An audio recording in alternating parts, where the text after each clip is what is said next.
Hello everyone, welcome to the channel Gyanam Parambalam. My name is Nidhi Thakur and I will be discussing with you various topics related to English language. So before we get started, I would like to tell you that I will be explaining the topics in both English as well as Hindi language and would try to keep the content as simple as possible so that everyone understands it without any kind of difficulty. Now, let's see what all topics we are going to discuss in our videos. So, we are going to discuss the basic rules of grammar, vocabulary, synonyms and antonyms, and various idioms as well as phrases. So, the first topic that we are going to discuss today is the topic of English grammar, and that is the articles. So, हम इस topic को total 3 parts में discuss करेंगे. First part में हम discuss करेंगे articles and उनके types and a few examples. Second part में हम डिस्कस करेंगे usage of articles and third part में हम डिस्कस करेंगे omission of articles. So let's begin with the first part of the video, that is articles and its types. So an article is a word that comes before a noun. Article एक ऐसा word होता है जो noun से पहले आता है, और noun as we all know किसी नेम, प्लेस, एनिमल या थिंग को रिप्रेजेंट करता है. An article helps define a noun as specific और अनस्पेसिफिक. आर्टिकल का पर्पस होता है ये डिफाइन करना कि कोई भी नाउन स्पेसिफिक है या अनस्पेसिफिक है. अब स्पेसिफिक और अनस्पेसिफिक का क्या मतलब है? अनस्पेसिफिक नाउन वो नाउन होते हैं जो हमें कोई पर्टिकुलर इन्फॉर्मेशन नहीं देते किसी पर्सन, प्लेस, एनिमल या थिंग के बारे में, और वो किसी कैटेगरी के अनडिफाइंड मेंबर को रेफर करते हैं. For example, I saw a star in the sky last night. इस सेंटेंस में स्टार एक नाउन है, और वो किस टाइप का नाउन है? वो अनस्पेसिफिक नाउन है, क्योंकि stars there are infinite number of stars in the sky, और हमें नहीं पता कि यहाँ पे कौन से स्टार की बात हो रही है. हमारे पास कोई स्पेसिफिक इन्फॉर्मेशन नहीं है इस सेंटेंस में स्टार से रिलेटेड. सो इसको हम एक अनस्पेसिफिक नाउन कंसिडर करेंगे, क्योंकि हमारे पास स्टार की कोई भी विशेष जानकारी नहीं है. और दूसरा है स्पेसिफिक नाउन. स्पेसिफिक नाउन वो होते हैं जो किसी पर्टिकुलर पर्सन, प्लेस, थिंग या आइडिया को नेम करते हैं, या हमें किसी पर्टिकुलर पर्सन, प्लेस, थिंग की विशेष जानकारी देते हैं. For example, I saw the North Pole star in the sky last night. इस सेंटेंस में स्टार एक नाउन है, और वो एक स्पेसिफिक नाउन है क्योंकि हमें इस सेंटेंस में पता चल रहा है कि कौन से स्टार की बात हो रही है. For example, the North Pole star, जिसको हम हिंदी में ध्रुव तारा भी बोलते हैं, तो वो एक ही स्टार होता है स्काई में. तो हमें इस सेंटेंस में पता चल रहा है कि कौन सी स्टार की बात हो रही है. हमारे पास यहाँ पे स्पेसिफिक इन्फॉर्मेशन है स्टार से रिलेटेड, तो इसको हम बोलेंगे specific noun. Then moving further, let's discuss the types of articles. So there are 2 types of articles. English language में 2 तरह के आर्टिकल्स होते हैं. एक होते हैं डेफिनेट आर्टिकल्स और दूसरे होते हैं इनडेफिनेट आर्टिकल्स. तो डेफिनेट आर्टिकल सिर्फ एक ही होता है और वो होता है द, और इनडेफिनेट आर्टिकल्स 2 होते हैं, वो होते हैं A and N. Now let's discuss both these types one by one. अब हम दोनों टाइप्स को एक एक करके डिस्कस करेंगे. So the first one is the definite articles. तो डेफिनेट आर्टिकल, जैसे हमने अभी डिस्कस किया, सिर्फ एक ही होता है और वो होता है the, and it is used before a noun to define it as something specific. और डेफिनेट आर्टिकल्स का पर्पस ये डिफाइन करना होता है कि कोई भी नाउन स्पेसिफिक है. मतलब डेफिनेट आर्टिकल्स सिर्फ स्पेसिफिक नाउन्स के साथ ही यूज़ होते हैं. और स्पेसिफिक, जैसे हमने ऑलरेडी डिस्कस किया, वो नाउन्स होते हैं जिनकी हमारे पास कोई विशेष जानकारी होती है, या हमारे पास कोई सर्टेन इन्फॉर्मेशन होती है, या फिर जो पहले से मेंशन्ड होते हैं, या स्पीकर उनको आइडेंटिफाई करता है.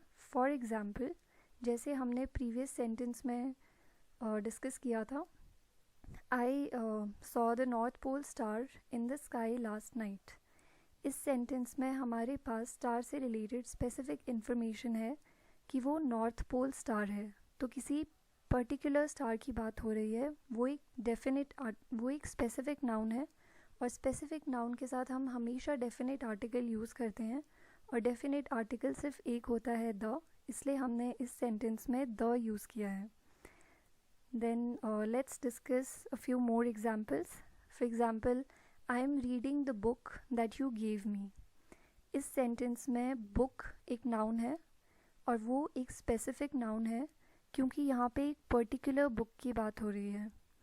जो बुक स्पीकर को लिसनर ने दी है उसकी बात हो रही है, इसलिए ये एक स्पेसिफिक नाउन है और स्पेसिफिक नाउन के साथ हम डेफिनेट आर्टिकल यूज़ करते हैं, इसलिए हमने यहाँ पे द यूज़ किया है. So the sentence is, I am reading the book that you gave me. Now the next sentence is, clouds drifted across the sky. इस sentence में sky एक noun है and as we all know कि sky सिर्फ एक ही होता है, unlike stars जो कि infinite होते हैं, sky सिर्फ एक ही है.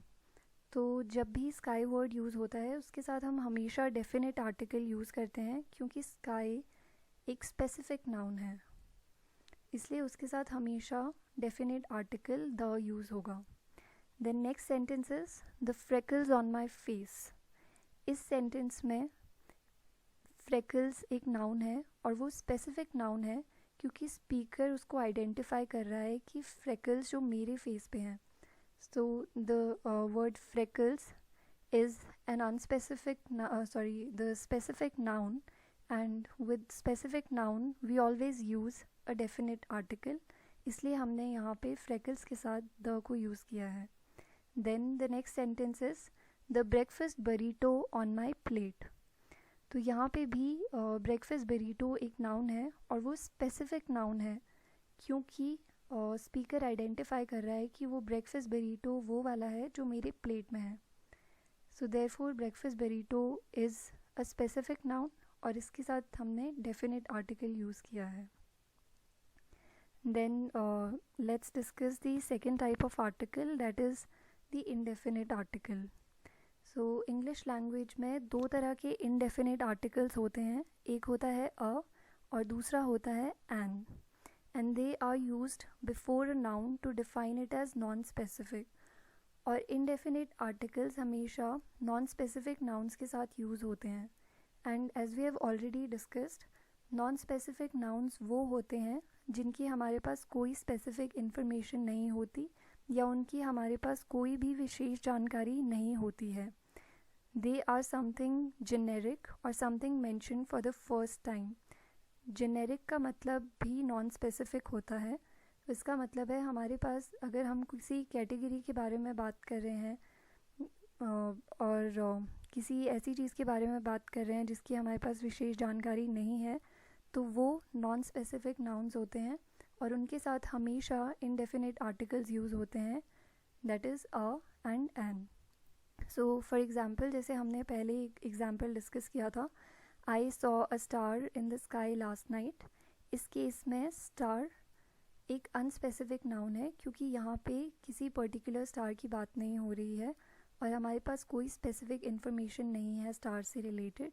तो ये एक अनस्पेसिफिक नाउन है और इसके साथ हम इनडेफिनेट आर्टिकल यूज़ करेंगे, that is a. And the other example is pass me a hammer. अब इस केस में स्पीकर किसी हैमर की बात कर रहा है लेकिन हमारे पास इन्फॉर्मेशन नहीं है कि कौन से हैमर की बात हो रही है या स्पीकर किसी पर्टिकुलर हैमर को पास करने के लिए नहीं बोल रहा है. तो ये एक अनस्पेसिफिक नाउन है और अनस्पेसिफिक नाउन के साथ इनडेफिनेट आर्टिकल यूज़ होगा, इसलिए यहाँ पे अ यूज़ हुआ है. देन लेट्स अंडरस्टैंड कि कौन से केसेस में अ यूज़ होगा और कौन से केसेस में एन आर्टिकल यूज़ होगा. पर वो समझने से पहले हमें वाउल्स और कॉन्सोनेंट्स का कॉन्सेप्ट समझना पड़ेगा. So as we all know there are total 26 letters in English alphabet. English alphabet में टोटल 26 लेटर्स होते हैं जिनमें से 5 लेटर्स वाउल्स होते हैं. For example A, E, I, O, U and बाकी के जितने भी लेटर्स हैं वो सब कॉन्सोनेंट्स होते हैं. For example BDFGHJKLM etc. ये सब कॉन्सोनेंट्स हैं.